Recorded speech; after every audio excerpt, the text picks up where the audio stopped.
কারামুক্ত হলেন content creator তৌহিদ আফ্রিদি। জুলাই আন্দোলনকেন্দ্রিক ৩টি মামলায় জামিন পাওয়ার পর গোপনীয়তার সঙ্গে কারামুক্ত হয়েছেন কন্টেন্ট ক্রিয়েটর তৌহিদ আফ্রিদি। বৃহস্পতিবার ২৩ জুলাই কারা কর্তৃপক্ষ তাকে মুক্তি দেয়।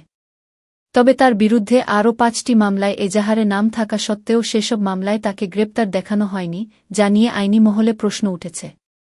জানা গেছে, তৌহিদ আফ্রিদির বিরুদ্ধে জুলাই গণঅভ্যুত্থান সংশ্লিষ্ট মোট ৮টি মামলা রয়েছে। এর মধ্যে ওয়ারী থানার একটি ছাড়া বাকি ৭টি মামলায় তিনি এজাহারভুক্ত আসামি। তবে ওয়ারী থানার প্রতারণা মামলা এবং যাত্রাবাড়ী ও বাড্ডা থানার ২টি হত্যাচেষ্টা মামলায় তাকে গ্রেপ্তার দেখানো হলেও রামপুরা থানার একটি হত্যা মামলা এবং বাড্ডা, যাত্রাবাড়ী, মোহাম্মদপুর ও বনানী থানার ৪টি হত্যাচেষ্টা মামলায় তাকে গ্রেপ্তার দেখানো হয়নি।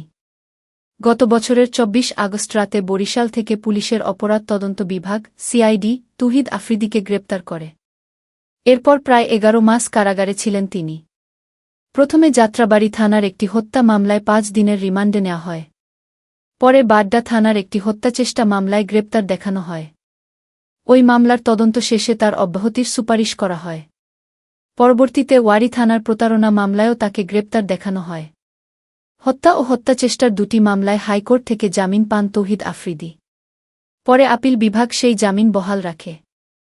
সর্বশেষ ২১ জুলাই ওয়ারী থানার প্রতারণা মামলায় ঢাকার মেট্রোপলিটন ম্যাজিস্ট্রেট ১,০০০ টাকা মুচলেকায় তার জামিন মঞ্জুর করেন। তার আইনজীবী জানান, সব মামলায় জামিন পাওয়ায় তার মুক্তিতে আর কোনো আইনি বাধা ছিল না।